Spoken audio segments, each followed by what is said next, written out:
Assalamualaikum warahmatullahi wabarakatuh. Kembali jumpa dengan saya dan Ustadz Sigit Yulianto. Kali ini di Kampung Mataraman kita akan tahu tanya Ustadz ya. Jadi silahkan nanti untuk teman-teman yang pengen bertanya tentang agama Islam, nanti dengan Ustadz Sigit akan dijawab. Mungkin untuk ngawali Ustadz Sigit nyampaikan apa saja bebas, monggo. Ya, assalamualaikum warahmatullahi wabarakatuh. Waalaikumsalam. Alhamdulillah rabbil alamin. Allahumma sholli ala nabiyyina Muhammadin wa ala alihi wa ashabihi ajma'in, nama ba'd. Sahabat-sahabat sekalian yang dirahmati Allah Subhanahu wa taala. Alhamdulillah, bersyukur pada Allah bisa ketemu kembali di acara kita ya. Tanya Ustadz tiap Rabu sore. Alhamdulillah. Tidak ada habisnya sebenarnya bicara masalah agama, karena agama ini bicara tentang segala hal yang pasti dihadapi dan dibutuhkan oleh manusia, baik itu berkaitan dengan aspek keyakinan, pemikiran, sikap, perilaku juga dalam semua aspek kehidupan ya, perekonomian, sosial, budaya dan sebagainya. Maka Quran ini diturunkan oleh Allah Subhanahu wa taala untuk menjelaskan semua itu. Lalu diutus pula Rasulnya untuk menjelaskan lebih terperinci dan memberikan contoh nyata bagaimana memahami dan mempraktekkan ayat-ayat Quran yang diturunkan oleh Allah Subhanahu wa taala itu. Lalu Nabi pun kemudian hidup bersama dengan para sahabat ya, membentuk sebuah komunitas yang nanti menjadi percontohan pula bagaimana agama ini dipraktekkan bukan hanya pada lingkup individu seorang Muhammad Sallallahu Alaihi Wasallam, tapi juga kemudian dipraktekkan dalam kehidupan kolektif, pada kehidupan sosial, yakni sekumpulan para sahabat yang dibimbing, dididik, dibina oleh Nabi Sallallahu Alaihi Wasallam. Dan Nabi pun menghadapi satu realitas sosial, kenyataan masyarakat yang tidak semuanya seragam ya, tidak homogen tetapi heterogen. Nabi juga mendapati orang-orang yang belum mau mengimani Allah Subhanahu wa taala sebagai satu-satunya sesembahan. Nabi juga menghadapi mereka yang bukan hanya bukan sekedar tidak setuju, tetapi bahkan sampai memerangi dan memusuhi ya. Dan kita kemudian mendapatkan praktek yang luar biasa indah bagaimana Nabi kita Muhammad SAW telah berhasil untuk mempraktekkan arahan bimbingan dari Allah Subhanahu wa taala itu dalam kehidupan nyata beliau, baik sebagai individu maupun sebagai bagian dari masyarakatnya. Lalu Allah menyampaikan kepada kita, lebih tepatnya menegaskan bagaimana seorang Muhammad menjadi pribadi yang diteladani, kemudian bersama dengan para sahabatnya menjadi satu komunitas yang layak untuk kemudian dicontoh pula. Ya, misalnya di ayat yang ke-21 surat Al-Ahzab Allah berfirman, laqad kana lakum fi Rasulillahi uswatun hasanah. Sungguh telah ada pada diri Rasulullah itu teladan kebaikan bagi kalian. Nah, ini contoh pada lingkup individu atau pribadi.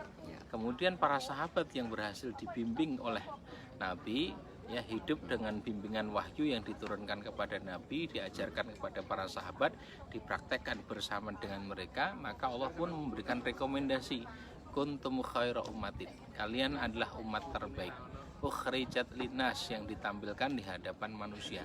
Jadi Allah memberikan rekomendasi betapa para sahabat ini menjadi contoh ideal ya dalam konteks kehidupan sosial. Ya, saya kira itu, dan kemudian kita telah mewarisi itu semua. Al-Quran yang diturunkan, Nabi yang diutus, kemudian kita pelajari melalui hadis-hadisnya. Lalu kehidupan Rasul bersama para sahabat, termasuk dengan mereka yang bahkan memusuhi, terekam dengan demikian jelas, lengkap ya di dalam kitab-kitab sirah nabawiyah, sejarah kehidupan Nabi Muhammad SAW. Saya kira itu ya. Nanti kita bisa bincang-bincang lebih banyak ya. Baik, bagi teman-teman yang mungkin bertanya, mungkin silahkan apa aja yang pengen disampaikan, nanti monggo bertanya apa saja. Dan selamat sore dulu untuk teman-teman. Ini ada Mas Ruri, ada beberapa teman yang lain yang hadir ya, Mas Wahyu, Mas Anom. Selamat sore, selamat bergabung. Dan kali ini kita kepengen memang ngaji tapi di luar. Jadi biasanya selama ini kita pakai Istilahnya dari rumah ke rumah masing-masing. Sekarang kita ngobrol di sini. Oke, ini baik Ustadz, ini kita kepingin tanyakan beberapa hal yang ada di masyarakat. Mungkin Ya. ini sekaligus kita tanyakan ke Ustadz Sigit. Nanti kalau ada teman-teman yang mau tanya, monggo silahkan untuk disampaikan juga ya. Nah, ini kadangkala dalam kehidupan itu orang itu istilahnya kayak ini kemarin melaksanakan puasa 9 Dzulhijjah ya. Ya, Itu insya Allah keutamanya diampuni dosa 2 tahun. 2 tahun ya, setahun yang sebelum, lalu, yang lalu dan setahun akan datang. Iya. Nah kadang orang bisa ngartikan, wah nek bareng ngono mending sesuk rada cuek wae, berbuat salah toh wis siap diampuni. Nah bagaimana mengartikan ini biar nggak salah itu Ustaz? Ya, baik. Pertama, mesti dipahami terlebih dahulu berkaitan dengan sifat orang yang beriman. Ya. Ya, orang beriman itu sangat takut dengan perbuatan dosa. Maka digambarkan dosa yang dilakukan bagi orang beriman itu seperti gunung yang hendak meruntuhi dirinya. Ya. Maka saking takutnya kemudian lari menjauh agar tidak kena reruntuhan gunung tadi. Tetapi bagi orang munafik, dosa yang dilakukan itu seperti lalat yang nempel pada batang hidungnya. Artinya dia cenderung meremehkannya, ya, sebagaimana lalat yang nempel kemudian cukup dihalau begitu saja, tidak dianggap sebagai sesuatu yang perlu untuk dipikirkan secara sungguh-sungguh. Nah, dari sisi ini kemudian kita bisa melakukan evaluasi, ya, apakah kita masuk dalam kategori orang yang beriman, atau naudzubillah kalau masuk dalam kelompok orang yang munafik yang cenderung meremehkan dosa. Itu satu. Yang kedua, perlu difahami pula pensikapan terhadap dosa itu akan berdampak kepada perilaku kita. Ya, ada ungkapan yang disampaikan ya oleh para ulama, jangan engkau perhatikan kecilnya dosa, jangan kamu lihat kecilnya dosa, tapi perhatikanlah dengan siapa engkau berbuat dosa. Ya. Kalau seseorang itu melakukan perbuatan dosa, mungkin secara jenis masuk kategori dosa kecil. Ya, tetapi orang yang beriman akan merasa sangat berdosa atau dosa itu terasa demikian besar bagi dirinya karena yang ia pandang bukan kecilnya dosa, tetapi ia berdosa dengan Allah Subhanahu wa taala, Tuhan yang Maha Agung yang sangat dimuliakan olehnya. Nah, karena itu peremehan terhadap dosa itu akan berakibat terulanginya dosanya untuk kembali dikerjakan. Nah, meskipun dosa dilakukan saat itu kecil, tapi kalau kemudian ia mengulanginya, maka pengulangan itu akan mengakibatkan kecilnya dosa itu menjadi besar. Kenapa? Karena ada akumulasi, ada perulangan perbuatan dosa itu, kecil itu menjadi besar. Ya, sehingga dikatakan tidak ada dosa kecil kalau dilakukan terus-menerus dan tidak ada dosa besar kalau kemudian segera diiringi dengan taubat. Ya. Kenapa? Sebab kalau seorang itu kemudian bertobat dari dosa yang dilakukannya, maka Rasul bersabda, "At-taibu minadz-dzambi kaman la dzambalahu." Seorang yang bertobat dari dosanya kaman la dzambalahu, seperti orang yang tidak punya dosa, karena kemudian Allah akan ampuni. Nah, dari sini kemudian kita bisa menjawab ya, motivasi yang disampaikan oleh agama kita berkaitan dengan dihapuskannya dosa tentu sebagai dorongan agar amal baik itu dilakukan. Dalam konteks tadi adalah puasa Arafah tadi, 1 hari tapi sampai 2 tahun akan diampuni dosanya. Ya.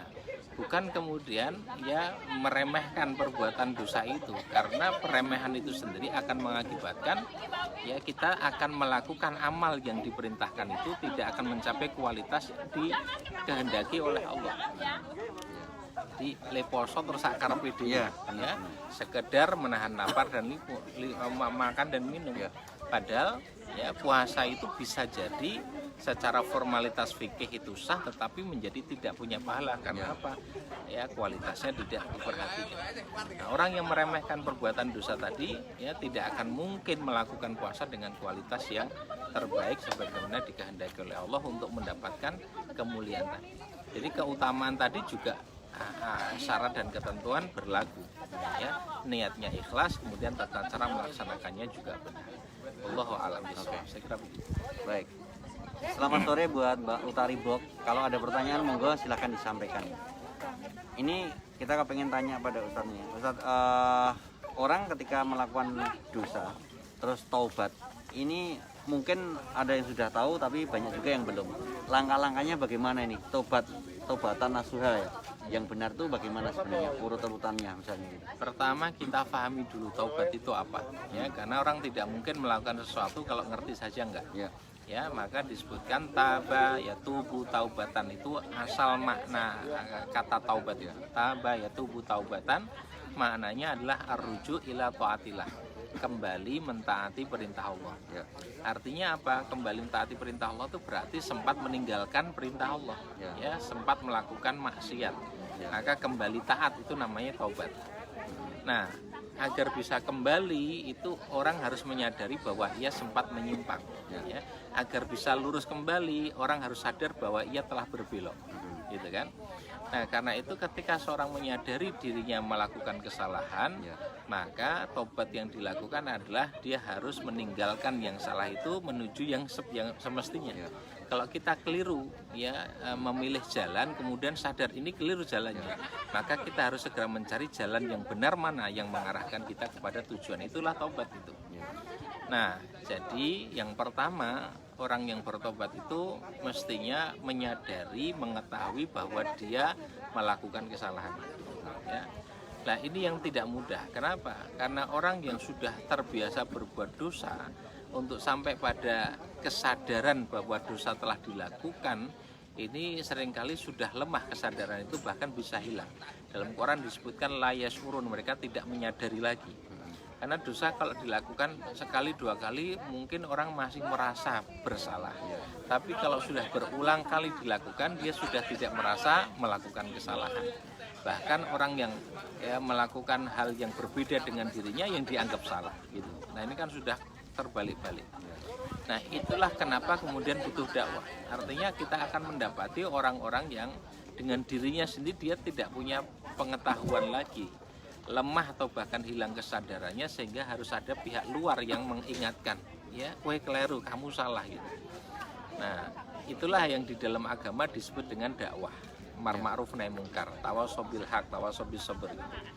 Jadi kalau orang masih bisa menyadari dirinya bersalah, itu alhamdulillah, artinya masih ada potensi positif yang kemudian mengingatkan dirinya. Kalau di dalam bahasa agama itu ada nafsul lawamah. Ini nafsul amarah bisu, nafsul lawamah, nafsul mutmainah. Nafsul lawamah itu ya nafs, ya jiwa yang sering diterjemahkan jiwa yang menyesali diri. Itu artinya punya fungsi koreksi. Mungkin ya, atau saya yakin bahkan setiap kita pernah mengalami konflik batin. Ya, ngerti ini salah tetapi kemudian dilakoni enggak, dikerjakan tidak, ditinggalkan atau enggak, itu ada konflik begitu. Nah, itu nafsu lawamah itu. Kalau koreksi dari nafsu lawamah ini tidak dihiraukan, ya, tidak diikuti, tidak ditindaklanjuti secara positif, kemudian apa bahasa Jawanya luweh-luweh itu apa? Cuek, ya nggak peduli, perbuatan dosa tetap dilakukan, maka kemudian yang menguat nanti nafsul ammaroh bisu, nafsu yang mengajak pada perbuatan dosa, ayat 53 surat Yusuf. Nah, kalau ini semakin besar nanti nafsu lawamanya sudah tidak berfungsi lagi, ya, sudah tidak ada penolakan lagi terhadap perbuatan dosa. Ini bahaya. Nah, tapi tadi kalau masih ada konflik batin, ini masih ada koreksi yang sedang terjadi di dalam jiwanya itu. Nah, ini ketika seorang kemudian mengikutinya, menimbang-nimbangnya, mencari curhat sama orang lain misalnya, atau kemudian tanya-tanya, baca buku dan sebagainya, kemudian dia punya tekad untuk meninggalkannya. Jadi pertama, begitu dia tahu salah, maka harus ada penyesalan, maka disebut dengan an-nadam. Ya, an-nadamu at-taubatu. Penyesalan itu adalah taubat. Maka langkah pertama kata Imam Nawawi adalah ya menyesal apa yang sudah dilakukan berupa dosa atau maksiat tadi. Yang kedua, namanya menyesal itu tidak kemudian ya tetap dengan perbuatan dosanya. Kalau sudah menyesal, dia ambil itu sebagai pelajaran, ditinggalkan perbuatan salahnya. Maka yang kedua adalah tarkul maksiyah, segera tinggalkan dosa atau kesalahan itu. Ya. Yang ketiga, ya untuk menguatkan tekadnya untuk betul-betul meninggalkan itu dan memperbaiki diri, maka perbanyak istighfar. Al istighfar, mohon ampunan kepada Allah. Yang keempat adalah al islah, segera ikuti perbuatan dosa yang sudah terlanjur dilakukan tadi dengan melakukan kebaikan. Ya, jadi terapinya tidak ada jalan lain kecuali segera kita lakukan amalan yang sebaliknya. Kalau terlanjur berbuat dosa, segera lakukan amal soleh, ibadah, ketaatan dan sebagainya. Itu obatnya. Itu yang kemudian disebut tadi arruju ila taatillah, kembali mentaati perintah Allah. Nah, maka Allah memberikan motivasi, innal hasanat yudhibnas sayyi'at, ayat 114 surat Hud. Sesungguhnya kebaikan-kebaikan itu menghapuskan dosa-dosa. Jadi dengan motivasi itu dia akan lebih bersungguh-sungguh untuk segera meninggalkan dosanya, kemudian menggantinya dengan melakukan amal-amal kebaikan. Ya, saya kira itu. Dan Nabi juga menegaskan hal sama, wa'atbi sayyi'atal hasanata tamhuha, segera ikuti perbuatan dosa yang terlanjur dilakukan dengan melakukan kebaikan agar Allah menghapuskan dosa. Ya, saya kira itu. Nanti penguatnya ini memang kita butuh kemudian masuk pada sebuah lingkungan, ya, di mana akan menguatkan tekad kebaikan yang sudah kita bangun. Ya, jadi milih positif atau lingkungan pergaulan dengan orang-orang yang soleh. Saya kira itu tambah dengan doa, karena yang menguatkan kita untuk terus mentaati perintah Allah adalah Allah yang menggenggam dan mengendalikan hati setiap manusia. Allahu a'lam bishawab. Mungkin bisa disampaikan juga ada beberapa dosa itu kan kadang terbagi. Saya nggak paham ya, ini ada terbagi dosa kecil, dosa besar. Nah, ini kategori dosa kecil, dosa besar tuh apakah memang ada kriterianya atau pripun ini Ustaz? Biar kita paham. Jadi memang kalau kategorisasi memang iya, di dalam Islam ini ada yang disebut al-kabair, ada yang disebut as-shaghair. Al-kabair itu dosa-dosa besar. Misalnya Nabi mengatakan ala adzulukum maukah aku beritahu kepada kalian akbarul kabair, dosa besar yang paling besar. Ya, kemudian sahabat mengatakan, mau ya Rasul, apa itu? Pertama, asyirku billah, syirik kepada Allah, menyekutukan Allah dengan selainnya. Yang kedua, uququl walidain, durhaka kepada kedua orang tua. Yang ketiga adalah sumpah palsu. Ya, qaul zur, sumpah palsu. Ya. Nah, Nabi menyebut dalam hadis itu 3 dosa paling besar yang paling besar dari semua dosa-dosa besar yang lain. Kemudian nanti di dalam Quran ada dosa-dosa besar yang disebutkan, membunuh jiwa misalnya gitu, ya, membunuh jiwa, kemudian juga dosa-dosa yang lain ya seperti melakukan kezoliman dan seterusnya. Itu misalnya nanti bisa dilihat di surat An-Nisa, ya. An-Nisa 140-an. Nanti ada cukup banyak dirinci itu termasuk dosa-dosa. Kategorinya apa? Dosa-dosa besar itu adalah dosa-dosa yang disebutkan secara tegas di dalam nas, dalam dalil Quran maupun hadis Nabi SAW sebagai perbuatan dosa atau kedurhakaan. Nah, jadi tetapi tadi di awal kita sampaikan bahwa orang beriman tidak semata-mata melihat pada pembagian dosa besar, dosa kecil, ya, tapi bagi orang beriman dosa itu saja sudah membuat dirinya merasa sangat bersalah, merasa demikian takut, karena persoalannya bukan kecil atau besarnya dosa, tapi persoalannya ia berbuat dosa kepada Allah Subhanahu wa Ta'ala. Saya kira itu ya. Baik. Itu ya. Berarti kalau kategori dosa kecil itu sebenarnya gimana? Ada juga nggak kategori? Itu misalnya orang ngulur waktu sholat misalnya, dengan sengaja ngulur waktu sholat, bisa termasuk kategori dosa kecil. Ya, kemudian ya berbohong yang mungkin tidak sampai pada hal-hal yang sangat besar ya. Dia cerita dan sebagainya, ada bagian-bagian yang sebetulnya tidak fakta ada, termasuk dosa-dosa kecil. Cuman tadi kalau kecil itu terus-menerus bisa jadi besar juga ya. Nah, ini yang harus diwaspadai. Jadi semacam itu ya, atau kemudian ya sembrono lah dalam melakukan amal-amal kebaikan ya, bisa masuk dalam kategori yang demikian. Oke. Baik. Nah, selamat sore juga buat Mas atau Mbak Derif ya. Nanti kalau ada pertanyaan monggo silakan untuk bertanya. Kita sekaligus masih ngobrol dengan Ustadz Sigit terkait dengan segala hal tentang agama Islam. Nah, kita pengen tahu juga mungkin beberapa pertanyaan yang ada di masyarakat yang selama ini mungkin pada tanya-tanya apa saja itu kita akan bahas juga di sini. Nah, kalau kaitannya dengan apa istilahnya Ustadz, kaitannya dengan kayak jodoh dan lain sebagainya ini, kadang kan ada orang yang istilahnya seumur hidup dilalai untuk jodoh, misalnya ngono. Padahal kan DE bukan niat untuk bujang sampai akhir. Nah, ini pripun ini menyikapi tentang jodoh ini, karena ada yang kadang menyalahkan ketika seorang belum dapat jodoh, tapi sisi lain kan kita nggak tahu seorang itu apakah terlalu perfeksionis dan lain sebagainya gitu. Selamat sore juga buat Mas Reno. Ini timnya Mas Reno, ini Mas Reno Lurai Condong Catur. Temannya Mas Kuncoro juga. Ya. Oke, Mas sore enggak. Moga kalau ada pertanyaan ya, silakan Ustaz. Ya, matur nuwun. Bagaimana itu menyikapi tentang jodoh lah? Apa yang kita lakukan kalau pacaran nanti takutnya nggak islamik, terus gimana ini dijabarkan biar generasi muda tahu nih. Ya, pertama begini, ada ungkapan yang mungkin populer ya, familiar, jodoh sudah ditentukan dan sebagainya, atau Allah menciptakan berpasang-pasangan. Mesti difahami terlebih dahulu, berpasang-pasangan itu bukan berarti setiap orang tuh pasti ketemu jodohnya di dunia. Ya. Tetapi makna berpasang-pasangan itu adalah bagaimana Allah Subhanahu wa Ta'ala misalnya menciptakan langit, ada langit, ada bumi. Ya, kemudian ada daratan, ada air.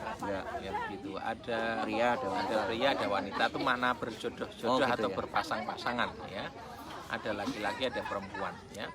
Nah, seperti itu. Nah, adapun seseorang itu menikah atau belum menikah atau belum sempat menikah sampai meninggal dunia, itu sangat mungkin ya. Dan banyak ulama-ulama juga yang belum sampai menikah sudah wafat ya, seperti Imam Nawawi misalnya, itu belum sampai menikah sudah wafat ya, dan seterusnya.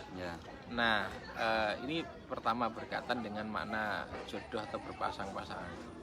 Yang kedua, mesti dibedakan pula antara orang yang menolak pernikahan dengan yang belum ketemu jodohnya untuk menikah.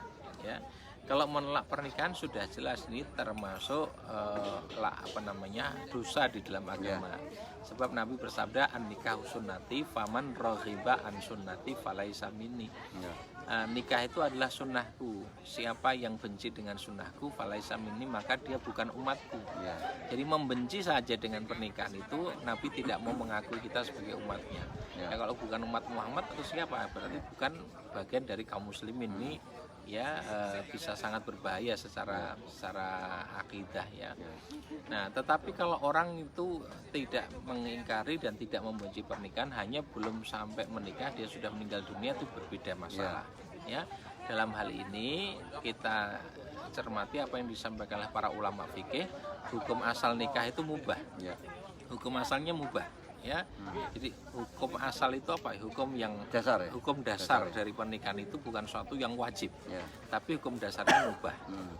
Mubah itu nanti bisa menjadi sunnah, bisa menjadi wajib, bisa jadi makruh, bisa menjadi haram, tergantung unsur-unsur yang mengikutinya ya.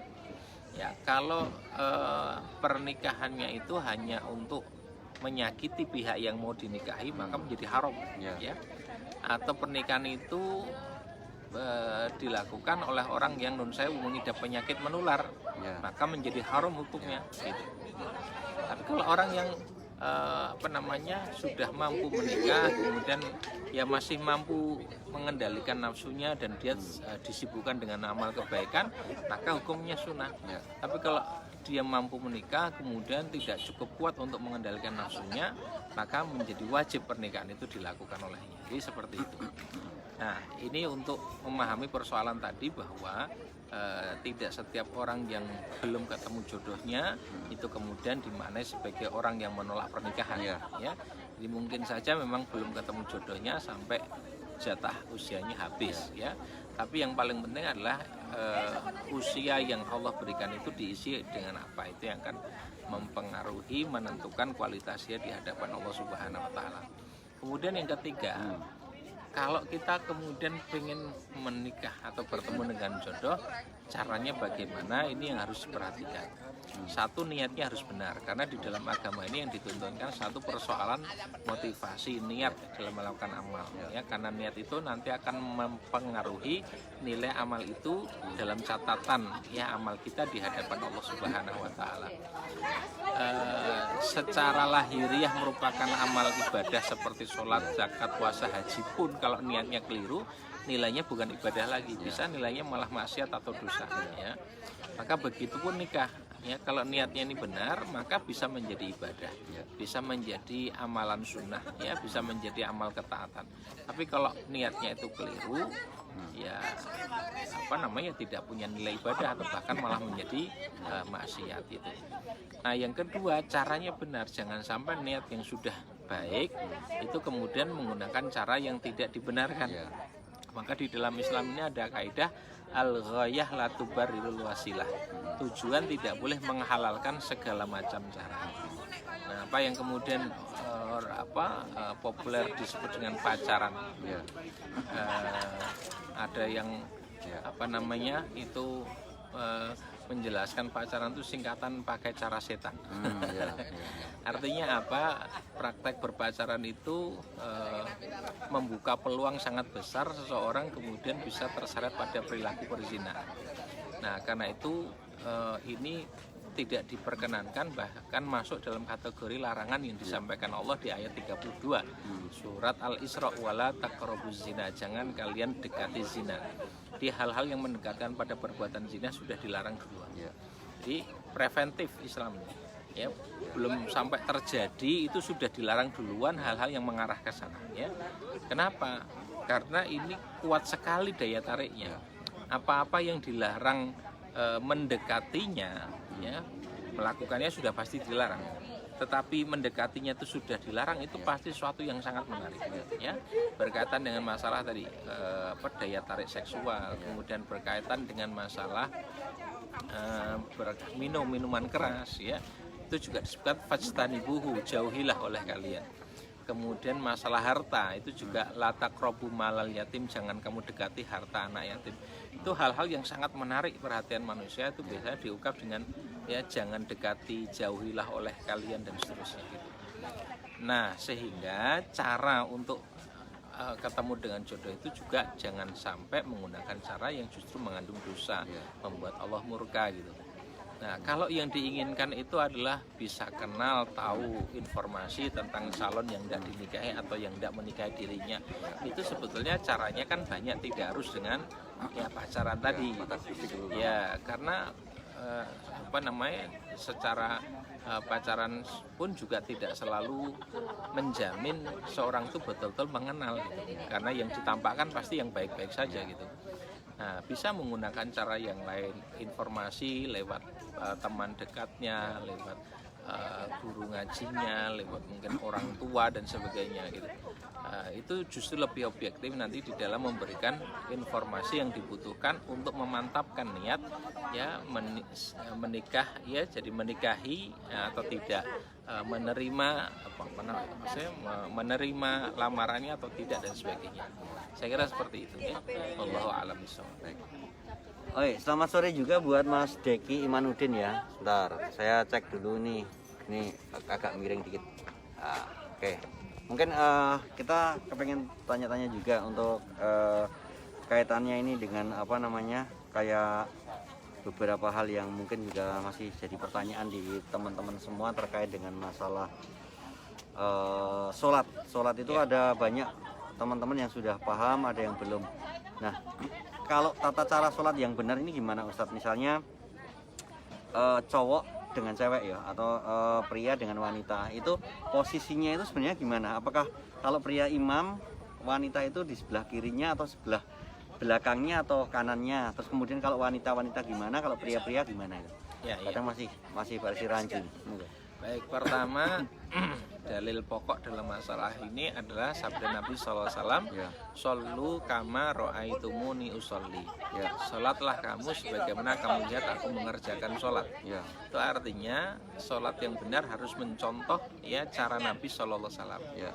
Untuk mengetahui cara sholatnya Nabi seperti apa, kita kemudian mengetahuinya melalui hadis-hadis. Ya. Ya, hadis-hadis itu adalah informasi yang disampaikan ya oleh para sahabat yang menjadi muridnya Nabi langsung, hidup bersama dengan Nabi terus dari generasi ke generasi, dicatat oleh ulama-ulama hadis seperti Bukhari, Muslim, Nasai, Tirmidzi dan seterusnya. Kemudian kita baca di situ. Kalau hadis itu sahih atau minimal hasan, kemudian ya kita menjadi tahu secara pasti bahwa itu memang betul-betul berasal dari Nabi. Nah, kemudian kita tahu tata cara sholat yang dikerjakan Nabi seperti apa.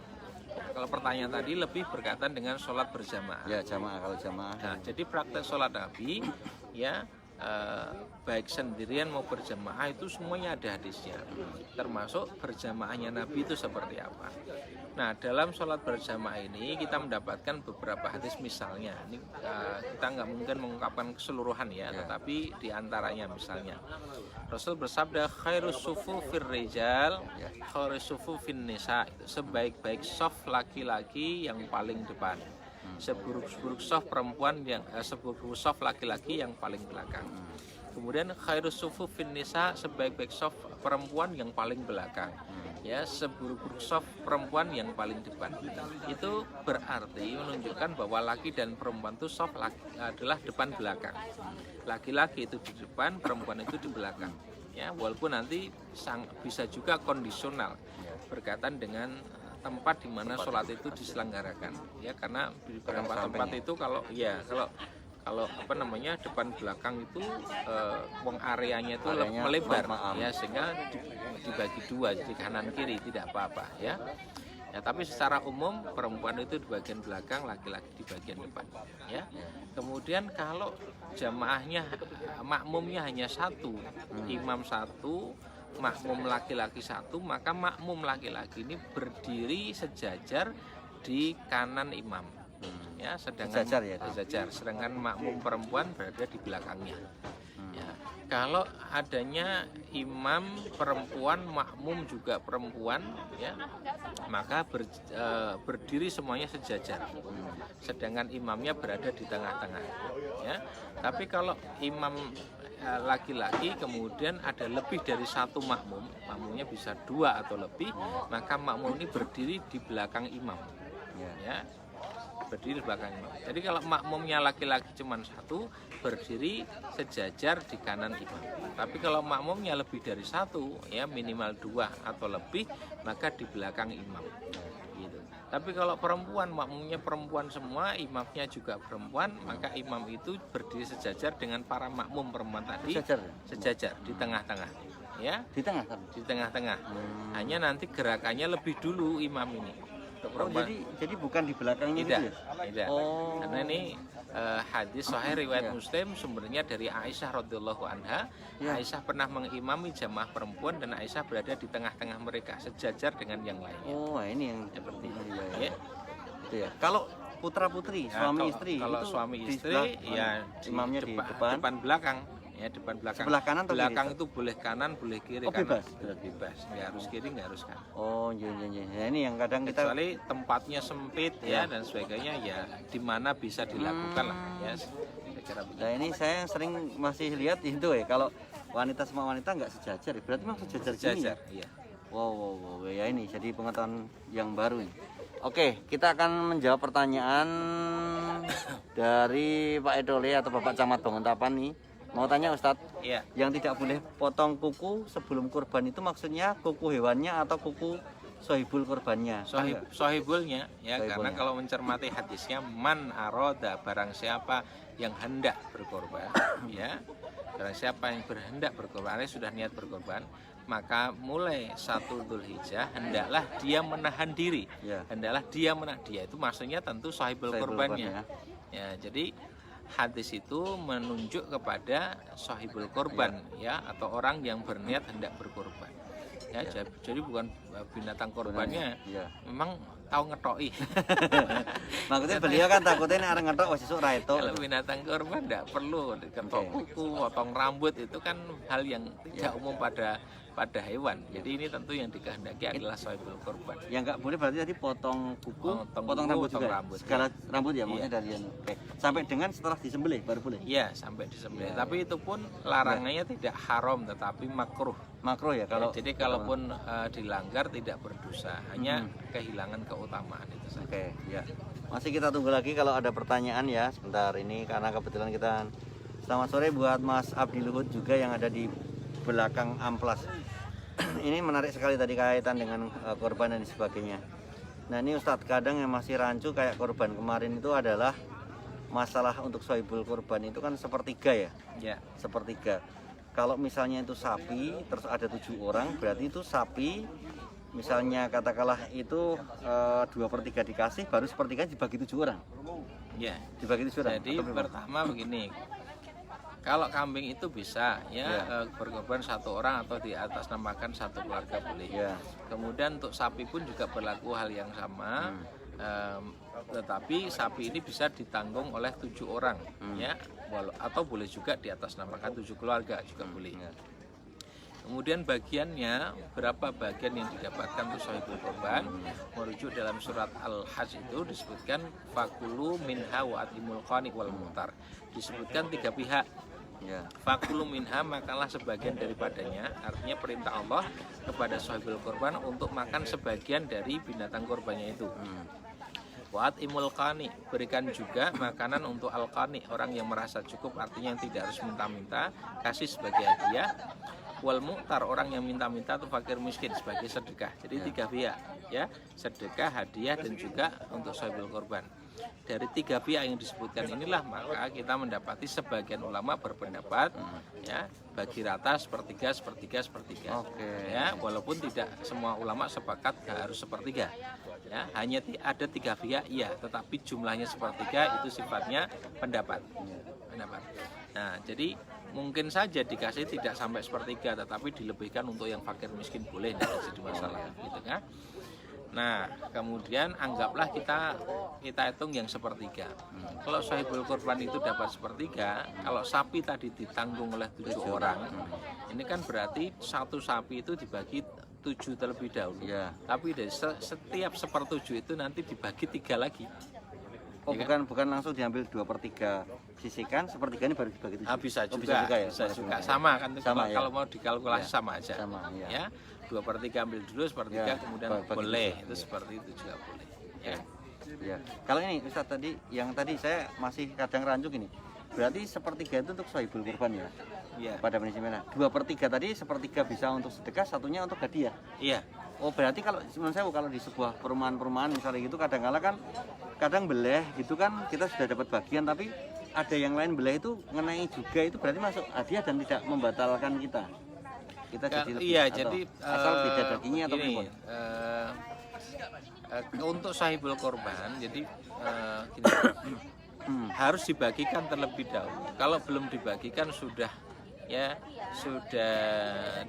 diberikan misalnya untuk yang ngurusi itu, maka di sini ada kesamaran dari sisi status tadi. Ini statusnya hadiah atau ini upah. Karena tidak boleh mengambil upah dari binatang korban. Ya. Karena belum sampai dibagi kok sudah dikasihkan untuk yang ngurusi. Kalau yang dikasih hanya ngurusi saja, berarti ini menjadi upah. Yang nggak ngurusi nggak dikasih tambahan. Jadi tambahan itu kan ini statusnya hadiah atau upah. Jadi menjadi samar di situ. Ya, maka jangan dilakukan seperti itu karena nanti bisa masuk dalam larangan mengambil dari korban itu sebagai upah. Ya. Tapi kalau kemudian dibagi rata semuanya sebagai hadiah boleh. Ya, tidak khusus untuk yang ngurusi saja. Ya. Yang ngurusi mungkin memang diupahi silahkan, tapi jangan diambilkan dari korban. Ya, ada alokasi tersendiri sebagai upah.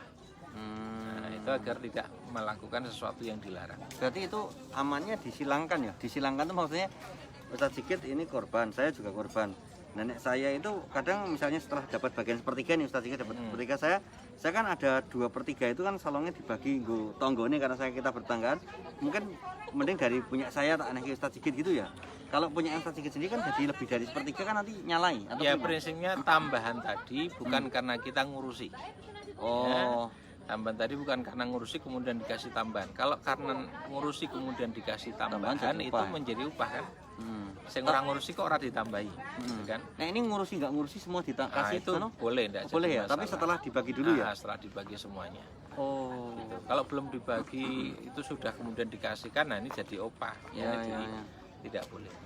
Gitu jadi boleh gini ya Ustadz, ini yang masih sering lanjut di beberapa perumahan juga. Jadi misalnya tadi kita sudah dapat sepertiga, terus kemudian tuh ada daging itu pada dikumpulkan semua, yang 2/3 itu jadi satu semua sama kambing ini. Kemudian yang lain disalurkan ke panti, terus sebagian dibalikin kita lagi, meskipun kita terima punya kita lagi nggak apa-apa ya, sudah. Tapi sudah gitu atau pribun? Iya, jadi kan 2/3 sudah Ya, disisihkan. sisihkan dulu. Disisihkan. Tapi sebagian nanti Kemudian balik lagi dilalai. sepertiga sudah diterima oleh Iya. sahibul. Heeh. Kemudian dari yang 2/3 itu mungkin masih ada sisa. Sisa. Ya, Iya. sisa itu kemudian dibagikan lagi ke yang Termasuk kita dapat lagi itu? tidak ada masalah karena itu juga tidak pasti itu bagian dari kita juga kan. Ya. Jadi itu sebagai hadiah boleh. Ya. Terus itu nggak ada ketentuan ya, misalnya sepertiga itu harus campuran daging semua dulu atau termasuk dibagi roto-roto sampai Enggak. dengan oh ya. Bahkan minta boleh ya. Oh, minta boleh. Minta itu boleh. Misalnya saya minta hati, bagian iganya saja. Oh, boleh. Ya. Oke. Ya ini. Jadi memang ini pemirsa yang kita kadang-kadang kita nggak tahu kan, malah kita tuh ternyata bisa request ya. Ya, boleh. Oke. Nah, terus ini juga yang kemarin ketika korban itu kalau nggak menyaksikan langsung kan nggak apa-apa ya Ustaz. Itu teknisnya pripun? Tetap sah. Jadi Tetap sah. Nah. menyaksikan penyembelihan itu sifatnya Sunnah, afdoliyat, oh. keutamaan atau ya keutamaan. Jadi ada tambahan kebaikan ya, tambahan pahala. Tetapi tidak menjadi syarat keabsahan amal ibadah. Di ibadahnya tetap sah ya. Hanya ada tambahan pahala kalau kita mau ikut menyaksikan ya penyembelihan korban itu. Saya kira Oke. Baik, nanti kita mungkin sekitar 10 atau 5-10 menit lagi aja karena kita sembari nanti bersantai-santai dulu di sana. Oke, ini beberapa pertanyaan yang sering muncul di masyarakat tadi sudah terjawab tentang masalah korban, masalah sholat dan lain sebagainya. Kalau ada pertanyaan masih kita tunggu teman-teman, monggo apa saja yang mau ditanyakan bebas, tidak kita kasih batasan. Yang penting bertanya-tanya tentang segala hal. Nah ini tentang warisan nih, kadang-kala orang kadang masih rancu ini, seakan-akan kalau orang yang nggak paham dianggap nggak adil ketika laki-laki bagiannya 2 kali wanita itu loh Ustaz, misalnya. Nah mungkin ini ada penjelasannya atau pripun ini biar makin paham gitu. Apa karena laki-laki itu sebagai penanggung jawab keluarga, kalau wanita sok dilalu dibucu ya di kayak gitu atau pripun ini? misalnya di sebuah kantor ya, kemudian ada yang jabatannya sebagai apa, kalau pimpinan apa misalnya Ya. sebagai manajer atau sebagai Manajer apa, gitu, kemudian ada staff Ya. itu gajinya sama atau beda Beda. ya, kenapa berbeda? Ya, Karena tugasnya, tanggung jawabnya berbeda, Ya. tugasnya lebih berat Ya. ya. Maka hal yang sangat logis kalau laki-laki ini diberi tanggung jawab sebagai pimpinan rumah tangga, dia punya tanggung jawab untuk membiayai istri dan anak-anaknya ya, kemudian dia dapat bagian lebih besar ya. Sesungguhnya bukan sekedar besarnya yang dia dapatkan dari warisan, tapi dia juga harus tahu dia punya tanggung jawab yang 2 kali lipat daripada perempuan. Nah ini yang mesti dipahami. Nah, kemudian perempuan itu di dalam Islam sudah demikian dimuliakan karena di masa jahiliyah itu wanita itu tidak diberi jatah, tidak diberi bagian dari warisan. Ya, bahkan wanita itu sangat dihinakan, direndahkan ya, seperti tidak dianggap sebagai manusia. Tapi Islam kemudian memuliakannya. Warisan kemudian diberi jatah, kemudian wanita ini demikian dihormati, dia dalam tanggungan suaminya ya, dan seterusnya. Jadi sangat terhormat wanita ini di dalam Islam. Nah, ini karena di dalam Islam itu tidak semata-mata melihat pada aspek materi itu ya. Tetapi orang yang pikirannya kepada materialisme kapital itu, pada kapital atau uang itu seringkali menilai kemuliaan itu didasarkan oleh besar sedikitnya uang. ya, dan ini juga tidak jarang mempengaruhi cara berpikir kita. Iya, Lalu cara ketika berpikir. kita mendapatkan uang banyak itu merasa mendapatkan kemuliaan, ya, sedangkan mereka miskin itu dianggap sebagai pihak yang lebih hina. Ya, padahal mulia dan hina di dalam Islam itu lebih kepada bagaimana kita menyikapi keadaan yang diberikan oleh Allah Subhanahu wa taala. Kaya yang bersyukur ya mulia, kaya yang kemudian sombong ya hina. Miskin yang bersabar dia mulia, miskin tetapi dia tidak sabar ya dia hina. Jadi lebih kepada kesabaran, kesyukuran itu yang akan menempatkan kita pada posisi yang mulia di sisi Allah Subhanahu wa taala. Ya, saya kira itu wanita pemimpin atau yang dipimpin itu juga bukan menjadi otomatis pemimpin itu mulia. Tinggal bagaimana ia melaksanakan tugas kepemimpinannya. Ya, dari 7 orang yang akan dinaungi, dilindungi di hari kiamat itu ada 7 kelompok. Yang pertama imamul adil, pemimpin yang adil. Ya, tetapi ketika iblis ditanya siapa teman-temanmu, kawan-kawanmu, iblis, dia sebut yang pertama kali adalah pemimpin yang zalim. Sama-sama pemimpinnya. Ya, tetapi yang satu adil, satu zalim itu menjadi berbeda. Jadi problemnya bukan laki dan perempuannya, ya, bukan masalah suami atau istrinya, tapi bagaimana tugas dan tanggung jawab sebagai suami, sebagai istri itu dilaksanakan. Wallahu a'lam bishawab. Baik, terima kasih Ustaz. Selamat sore buat Mbak Istiqomah. Waalaikumsalam warahmatullahi wabarakatuh. Baik, teman-teman, kita saat lagi ini mau off dulu karena nanti kapan-kapan kita lanjut lagi untuk ngobrol bareng sama Ustadz Sigit. Tentunya ditanya Ustadz, dan silakan untuk Anda yang menyaksikan ini di-share biar tambah ilmu, tambah pengetahuan, tambah memberikan manfaat. Insya Allah ketika Anda nge-share juga Anda dapat kebaikan dari sini.